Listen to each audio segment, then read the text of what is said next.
wabarakatuh. Alhamdulillahirabbil alamin.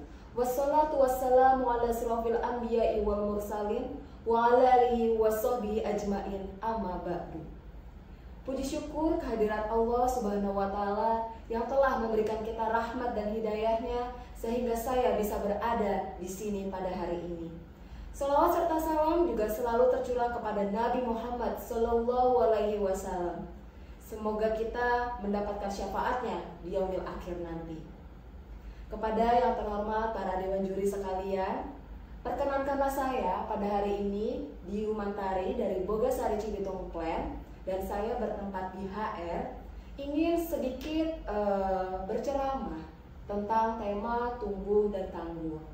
Tapi mungkin saya mohon maaf sebelumnya apabila materi yang dibawakan materi yang ringan-ringan saja, karena mungkin yang relate saja dengan kehidupan kita sehari-hari, dan mohon maaf apabila ada salah dalam penyampaian.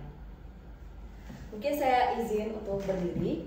Bapak Ibu sekalian, para hadirin yang dirahmati Allah Subhanahu wa Ta'ala, semuanya tentunya hari ini masih pada berpuasa kan? Masya Allah, Alhamdulillah. Karena bulan ini, bulan Ramadan merupakan bulan yang penuh ampunan, bulan dimana yang sangat istimewa karena segala perbuatan kita, perbuatan baik kita itu akan dilipat gandakan oleh Allah Subhanahu wa Ta'ala. Maka dari itu kita banyak melakukan berlomba-lomba dalam hal kebaikan atau fastabiqul khairat. Sebagaimana firman Allah dalam surat Al-Baqarah ayat 183. Bismillahirrahmanirrahim.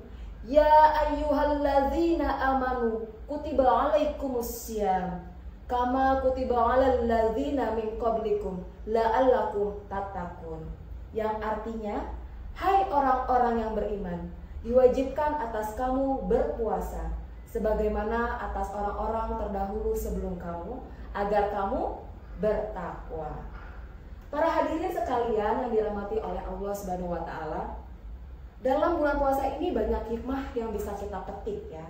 Mungkin bisa saja kita sebutkan hikmahnya. Yang pertama, kita bisa merasakan penderitaan saudara-saudara kita yang mungkin di luar sana pernah merasakan kelaparan dan juga kehausan. Jadi kita bisa berempati dan turut merasakan apa yang mereka rasakan. Kemudian hikmah yang kedua, kita bisa konsisten terhadap waktu. Bapak Ibu semua pasti laksanakan sahur kan? Apa ada yang pernah telat sahurnya? Nah, kalau sahur berarti kan kita tepat waktu ya. Kita ada waktunya sahur dan jam berbukanya. Nah, itu kita belajar disiplin terhadap waktu. Kemudian hikmah selanjutnya, melatih kesabaran kita. Kemudian melatih untuk menahan hawa nafsu.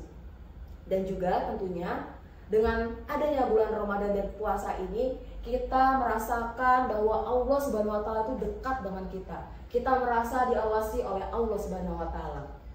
Namun dalam berpuasa itu, kita juga tentunya pasti ada ujiannya ya. Ujian puasa itu mungkin bisa kita sebutkan Bapak Ibu.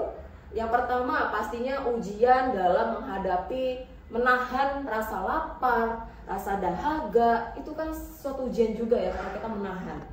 Kemudian yang kedua, menahan perilaku, tindakan, menahan untuk menjaga perkataan. Nah, itu juga termasuk salah satu ujian. Dan yang paling sering mungkin ya, kalau kita di kantor bagian cewek-cewek, ujian untuk tidak bergibah. Biasanya kan kita kalau ngumpul sama temen, mungkin kita tidak sadar, ternyata kita bergibah. Nah, itu ya harus dihilangkan. Dan juga kita ada menghadapi ujian untuk tidak melaksanakan kemaksiatan. Setelah ujian-ujian yang kita hadapi di bulan puasa, kita juga masih menghadapi ujian di kehidupan kita. Kadang-kadang, ya Allah, kenapa sih hidup saya seperti ini? Kenapa kayaknya cobaan dan ujian saya itu sangat berat? Pasti Bapak Ibu kadang pernah ya, mungkin bergumam dalam hati atau menggerutu atau seperti apa itu, kita pernah dilanda ujian dari Allah. Lantas kenapa Allah Subhanahu wa Ta'ala itu memberikan ujian kepada kita? Hei Bapak Ibu, coba kita pikir lagi. Kita ibaratkan ketika kita di bangku sekolah dulu. Di bangku sekolah saja, setiap semester itu kita ada ujiannya. Jangankan ujian semester, ulangan harian aja kita ada. Itu kan termasuk salah satu ujian.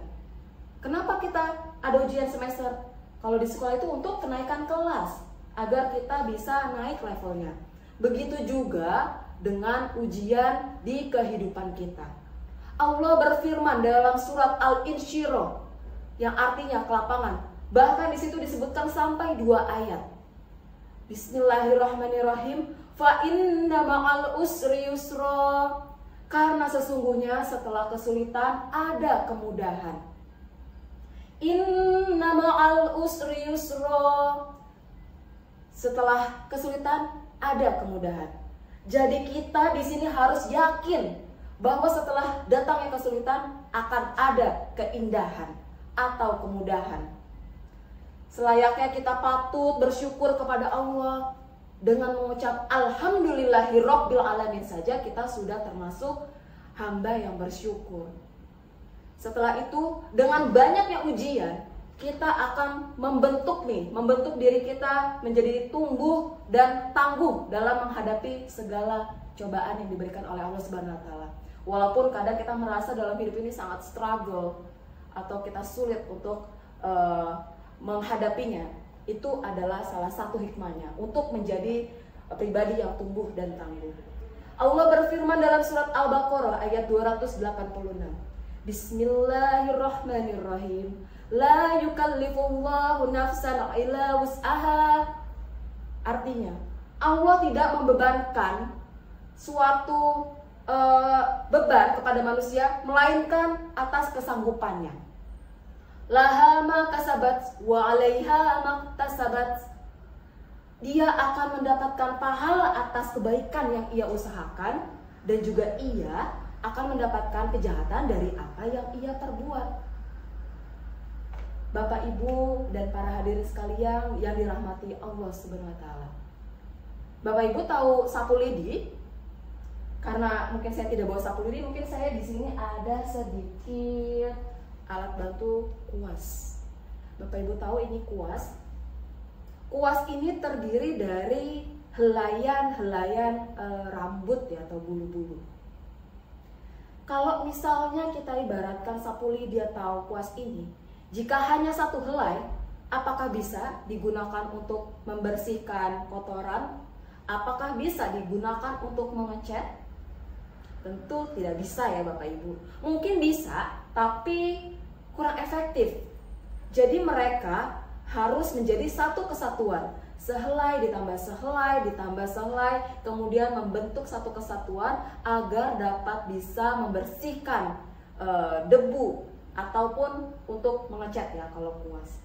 Sama halnya dengan puasa di bulan Ramadan ini.